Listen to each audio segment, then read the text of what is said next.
Hi guys, ఎలా ఉన్నారు? ఈరోజు నేను స్మాల్ ఫిష్తో fish fry and fish curry చేయబోతున్నాను. ఈ ఫిష్ మీకు తెలుసా?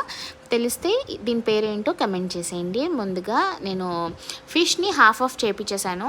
చిన్న ఫిష్లే, వాటిని హాఫ్ ఆఫ్ చేపించాను. కొన్ని పీసెస్ ఫ్రై, కొన్ని పీసెస్ కర్రీ చేయబోతున్నాను. ఫ్రైకి వచ్చి అల్లం వెల్లుల్లిపాయ పేస్ట్, ఉప్పు, కారం, పసుపు, గరం మసాలా అన్నీ వేసేసుకుని ప్యాన్ మీద పెట్టేసుకున్నాను ఫ్రైని.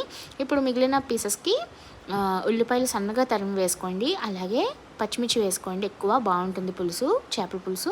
అలాగే ఉప్పు, కారం, పసుపు, కర్రీకి తగినంత ఆయిల్ కూడా యాడ్ చేసేసుకొని అన్ని పీసెస్కే పట్టించేసి ఇందులో కొంచెం వాటర్ కూడా యాడ్ చేసుకొని స్టవ్ మీద పెట్టేసుకొని 5 minutes హై ఫ్లేమ్ మీద ఉంచేయండి. వాటర్ బాయిలింగ్కి వచ్చాక అప్పుడు చింతపండు పులుసు వేసుకోవాలి. ఒక పక్క ఫ్రై కూడా అవుతుంది కదా, నేను తిప్పేసుకున్నాను పీసెస్ని. ఇప్పుడు చింతపండు పులుసు కూడా వేసేసుకున్నాను. కర్రీ అయితే రెడీ అవుతుంది. ఇంకా ఫ్రై రెడీ అయిపోయింది కాబట్టి నేను అన్నం సర్వ్ చేసేసుకుని ఫ్రై వేసుకుని టేస్ట్ చేసేస్తున్నాను. మా హస్బెండ్కి కూడా చాలా ఇష్టం ఫ్రై అంటే. తనకి ఫ్రై ఇష్టం, నాకు కర్రీ ఇష్టం, అందుకే రెండు చేశాను. సో ఫ్రై ఎలా ఉందో టేస్ట్ చేసి మీకు చెప్పేస్తాను. చాలా బాగుంటుంది, చిన్న ఫిష్లు కూడా బాగుంటుంది. ఇది కూడా సీ ఫిషే కానీ చిన్నవి. దీని పేరేంటో తెలిస్తే కమెంట్ చేసేయండి.